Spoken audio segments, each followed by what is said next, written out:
Mira cómo conocí al Espíritu Santo personalmente. Querido amigo, imagina por un momento que estás sentado en la quietud de tu hogar, buscando algo más, algo que trascienda lo cotidiano, algo que despierte tu alma y te conecte con un propósito eterno. ¿Alguna vez has sentido un vacío que no explicas? ¿Un anhelo por una presencia que no puedes nombrar? Hoy quiero llevarte de la mano a través de un viaje que cambió mi vida para siempre. No es una historia común, no es un relato de logros humanos ni de conquistas terrenales. Es la historia de cómo conocí personalmente al Espíritu Santo, la tercera persona de la Trinidad, no como una idea, no como un concepto, sino como un amigo, un guía, un consolador que transformó cada fibra de mi ser. Permíteme ser claro desde el principio. Esto no es un cuento de hadas ni una exageración emocional. Lo que vas a escuchar es un testimonio vivo, fundamentado en la palabra de Dios, que respira verdad en cada palabra. Te invito a abrir tu corazón, a dejar de lado las distracciones y a permitir que estas palabras se graben en lo más profundo de tu alma. Porque lo que compartiré contigo no es solo mi historia, sino una invitación para que tú también descubras la realidad de una relación personal con el Espíritu Santo. Como dice Juan 14, verso 16, y yo rogaré al Padre y os dará otro consolador para que esté con vosotros para siempre.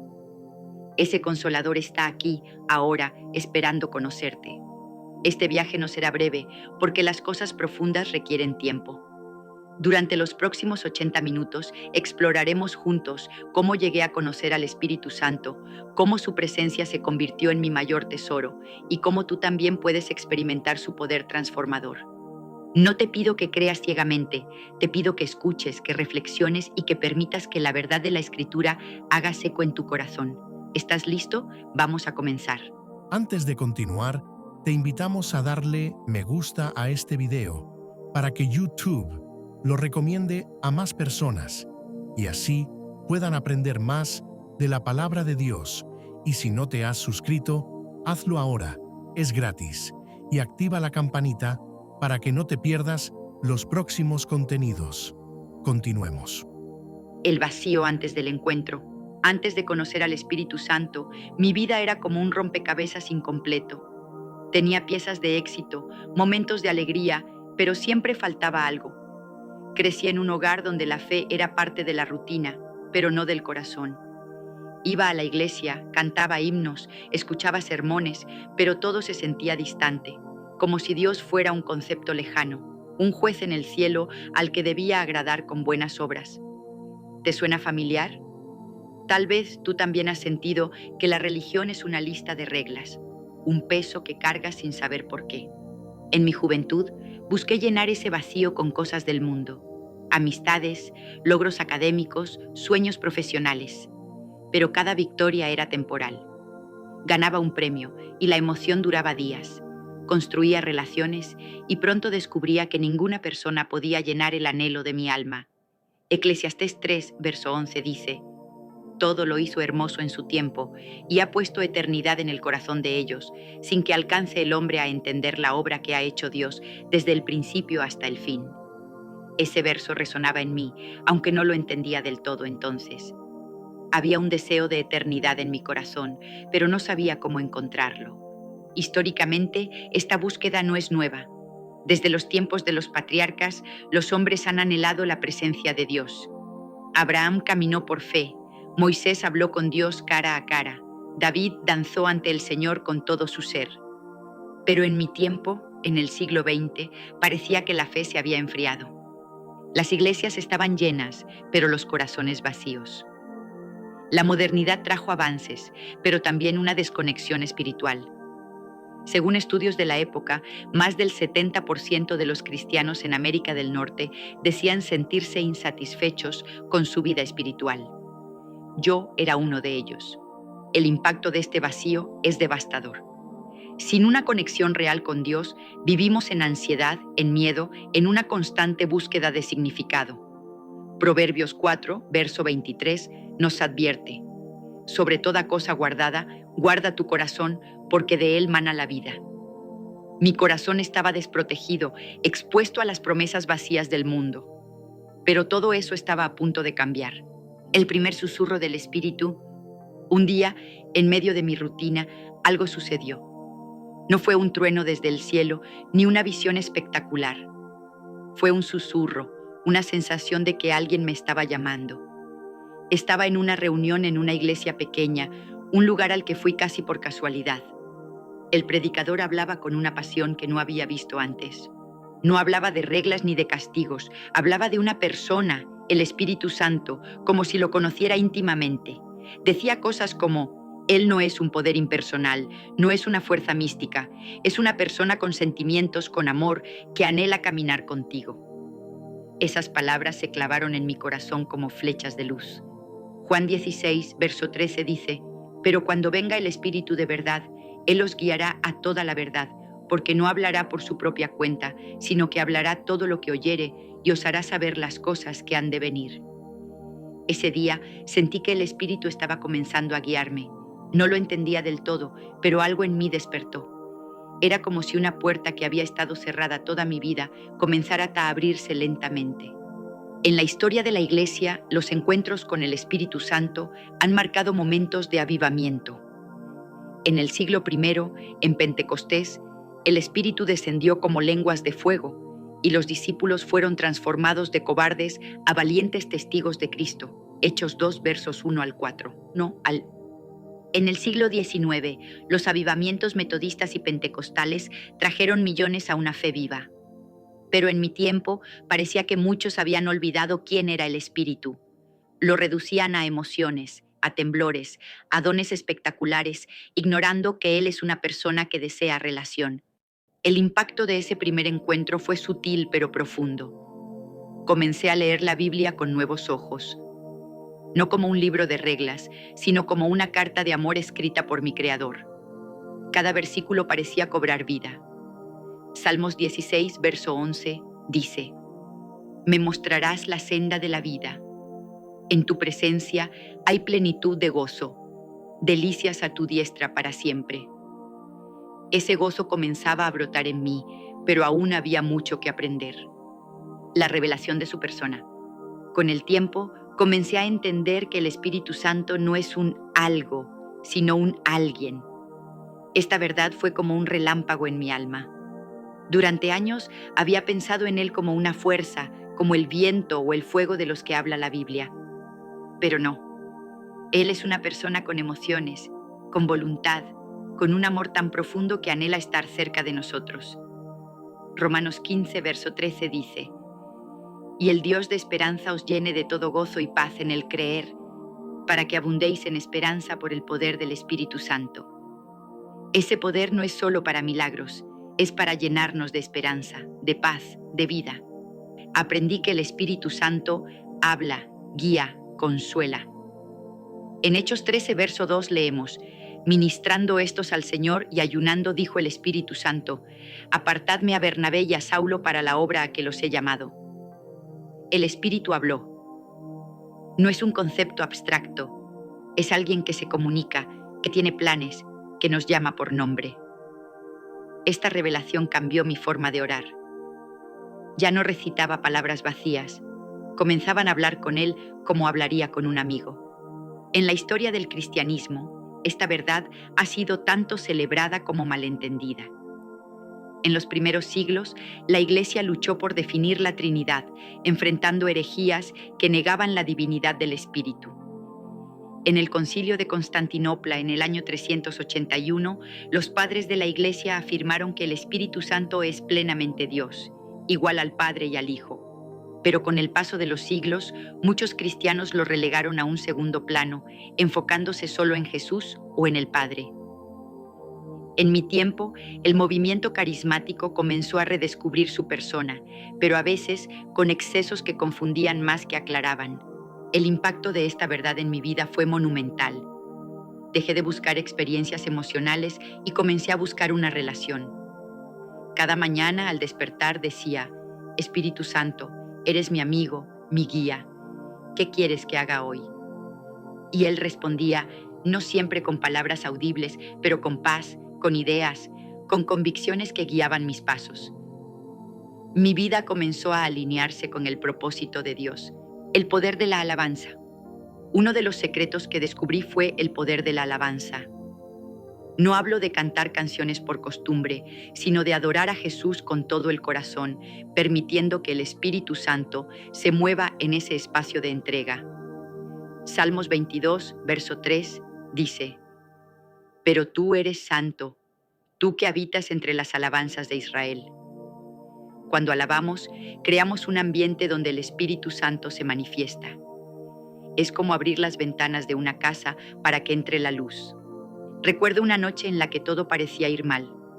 Había perdido un trabajo, mis relaciones estaban fracturadas y la desesperanza me envolvía. Pero algo en mí me llevó a tomar mi Biblia y comenzar a leer los salmos en voz alta. Luego comencé a cantar, no porque me sintiera bien, sino porque sabía que Dios era digno. En ese momento sentí una presencia tan real, tan cálida, que las lágrimas comenzaron a fluir. No pedí nada, solo adoré. Y el Espíritu Santo llenó mi corazón de paz, como dice Filipenses 4, verso 7. Y la paz de Dios, que sobrepasa todo entendimiento, guardará vuestros corazones y vuestros pensamientos en Cristo Jesús. Históricamente, la alabanza ha sido un catalizador de avivamiento. En el siglo XVIII, los himnos de Charles Wesley encendieron los corazones de miles durante el Gran Despertar. En el siglo XX, el movimiento de alabanza y adoración trajo una nueva intimidad a la Iglesia, con canciones que exaltaban la presencia de Dios. Estudios muestran que la música de adoración puede reducir el estrés y aumentar la conexión emocional con lo divino. Pero para mí era más que ciencia. Era un encuentro con el Espíritu. El impacto de la alabanza en mi vida fue transformador. Comencé a vivir con gratitud, a ver cada día como una oportunidad para glorificar a Dios. Mis problemas no desaparecieron, pero mi perspectiva cambió. El Espíritu Santo me enseñó que la alabanza no es solo un acto, es una forma de vida. La sanidad del corazón. Otro aspecto profundo de mi encuentro con el Espíritu Santo fue la sanidad de mi corazón. No hablo solo de enfermedades físicas, aunque Él tiene poder para sanar el cuerpo. Hablo de las heridas emocionales, los recuerdos dolorosos, los rechazos que habían marcado mi alma. Salmos 147, verso 3, dice: Él sana a los quebrantados de corazón y venda sus heridas. Esa fue mi experiencia. Había llevado conmigo el peso de un abandono en mi infancia. Mi padre, aunque presente físicamente, nunca fue emocionalmente accesible. Creí que no era digno de amor y ese pensamiento envenenó mis relaciones. Pero el Espíritu Santo comenzó a trabajar en mí. En momentos de oración traía a mi mente recuerdos que había enterrado. No los revivía para herirme, sino para sanarlos. Sentía su amor como un bálsamo diciéndome: eres amado, eres suficiente, eres mío. Efesios 3, verso 17 al 19 dice: para que habite Cristo por la fe en vuestros corazones, a fin de que, arraigados y cimentados en amor, seáis plenamente capaces de comprender con todos los santos cuál sea la anchura, la longitud, la profundidad y la altura, y de conocer el amor de Cristo, que excede a todo conocimiento. En la historia de la fe, la sanidad interior ha sido un tema recurrente. Los monjes medievales practicaban la lectio divina, dejando que la Escritura sanara sus almas. En el siglo XX, ministerios de sanidad emocional surgieron, reconociendo que el espíritu no solo sana el cuerpo, sino también la mente y el corazón. Estudios psicológicos modernos confirman que la oración y la fe pueden reducir los síntomas de trauma, pero para mí era más que estadísticas. Era la realidad de un Dios que me restauraba. El impacto de esta sanidad fue liberador. Dejé de definirme por mi pasado. Comencé a verme como Dios me veía, amado, redimido, con un propósito. Y eso me dio valentía para amar a otros, para perdonar, para vivir con libertad. El llamado a servir. Conocer al Espíritu Santo no es solo para nuestro beneficio, es para servir a otros. Él no nos llena para que guardemos su poder, sino para que lo compartamos. En Hechos 1, verso 8, Jesús dijo: pero recibiréis poder cuando haya venido sobre vosotros el Espíritu Santo, y me seréis testigos en Jerusalén, en toda Judea, en Samaria y hasta lo último de la tierra. Ese poder es para llevar el amor de Dios al mundo. Comencé a sentir un deseo ardiente de ayudar a otros a conocer al Espíritu. No era un predicador famoso ni tenía una plataforma grande, pero en mi comunidad, en mi trabajo, en mis conversaciones diarias, buscaba formas de reflejar a Cristo. Oraba por los enfermos, escuchaba a los heridos, compartía la palabra y veía cómo el Espíritu se movía. Una vecina que luchaba con depresión encontró esperanza tras una simple oración. Un amigo que se había alejado de Dios regresó a la fe después de una conversación honesta. No era yo, era el Espíritu obrando a través de mí. Históricamente, el servicio impulsado por el Espíritu ha cambiado el mundo. Los apóstoles llevaron el Evangelio a pesar de la persecución. En el siglo XIX, misioneros como Hudson Taylor llevaron la fe a China, guiados por el Espíritu. En mi tiempo, movimientos carismáticos inspiraron a millones a servir con pasión. El impacto social de estas obras es inmenso. Hospitales, orfanatos, escuelas, todos fundados por personas llenas del Espíritu. El impacto en mi vida fue un sentido de propósito. Ya no vivía para mí mismo. Cada día era una aventura, una oportunidad para ser un canal del amor de Dios. Y el Espíritu Santo me daba las palabras, la valentía, el amor que necesitaba. Amigo, hemos recorrido un largo camino juntos. Te he compartido cómo pasé de un vacío espiritual a una relación viva con el Espíritu Santo. Cómo descubrí que Él es una persona, no un concepto. Cómo la alabanza, la sanidad y el servicio transformaron mi vida. Pero esta no es solo mi historia, es una invitación para ti. Juan 7, versos 37 al 39 dice: En el último y gran día de la fiesta, Jesús se puso en pie y alzó la voz diciendo: Si alguno tiene sed, venga a mí y beba.